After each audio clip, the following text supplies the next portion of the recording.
It's a wonderful day, guys. Nandito tayo sa Samal Island to show you ang nasa likod ko, the Samal Island Bridge in the metal. So makikita nyo sa likod ko ang Samal Island Bridge, beginning of constructions. Ito pa lang yung mga frame para tayuan ng bridge. And on my front side, Paradise Island Beach Resort. So tabing-tabi ng bridge ang Paradise Island Beach Resort. So this bridge is a 23 billion project connecting Samal Island, Philippines to Davao City. So instead of the 15 to 30 minute boat or ferry ride, magiging 5 minutes na lang ang travel time from Davao City to the white sands of Samal Island Beach Resorts and this island. So it will be completed pa in 2027, pero kitang-kita naman na yung project is smoothly running at tuloy-tuloy ang construction ng bridge. Okay?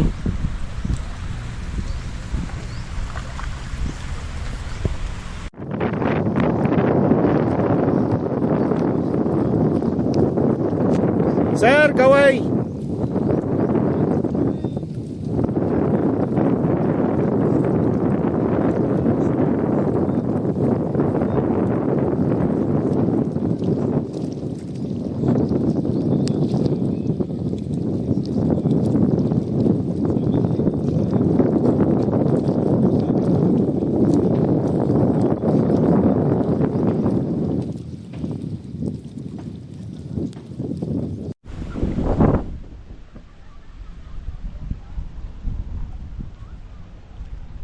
So as of uploading this video, guys, which is around August, second week, the Department of Public Works and Highways Region 11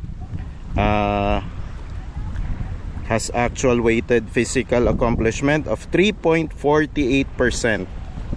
So they are finished with the design, and at 3%,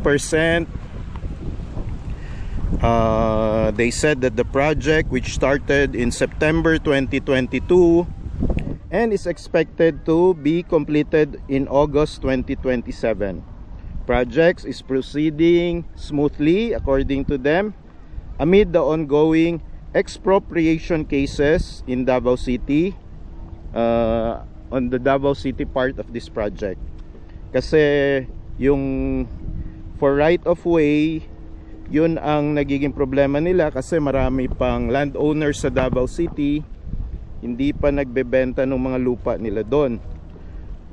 So although this is the Samal Island side, 100% okay na yung right of way.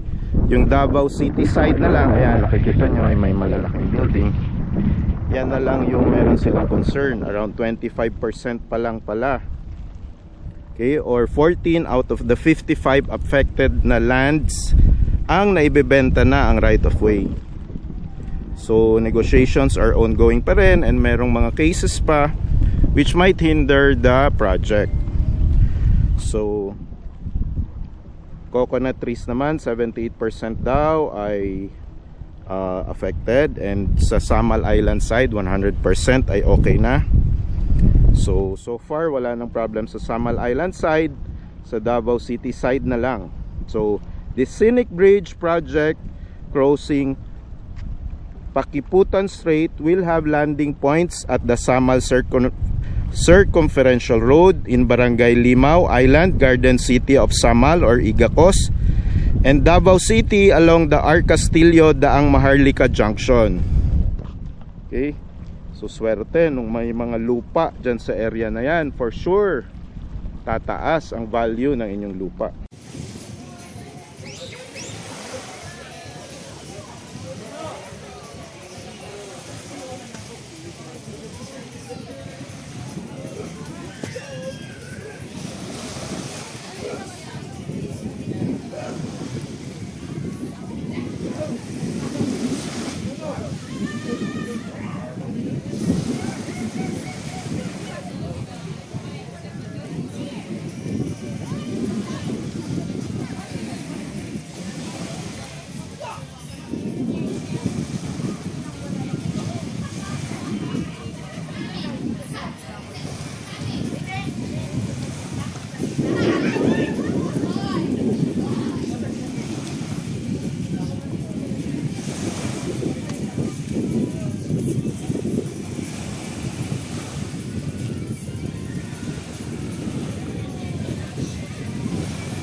Okay, so ang length pala ng bridge na ito ay 3.9 kilometers including ramps in Davao City and a 24-meter wide grade road roundabout at the Samal Circumferential Road. Ayan, dyan o, paakyat.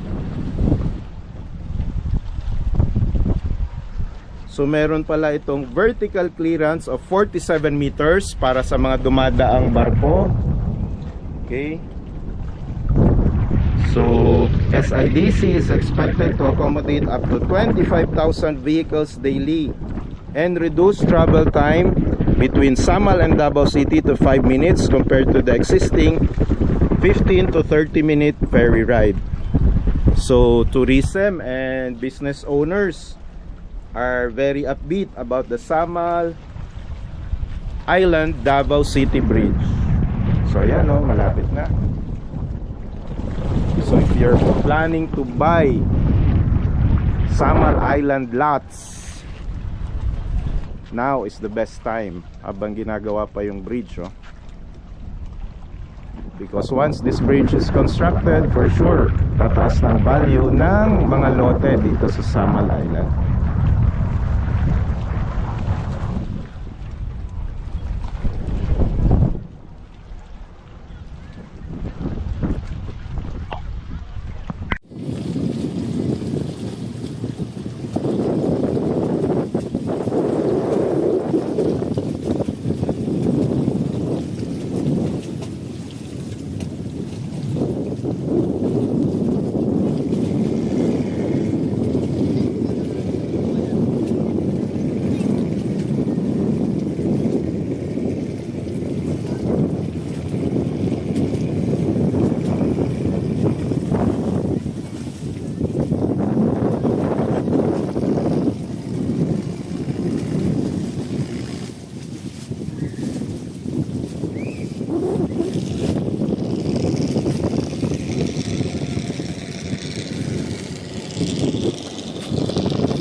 So again guys, ayan yung Paradise Island Beach Resort.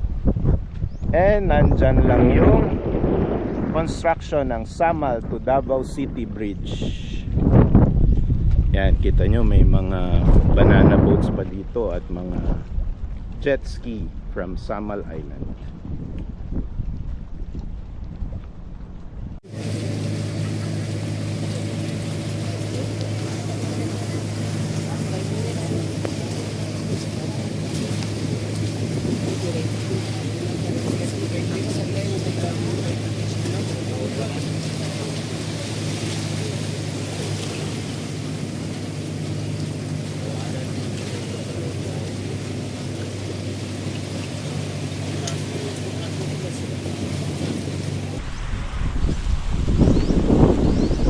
For more updates, subscribe and hit that notification bell, and we will update you probably next year.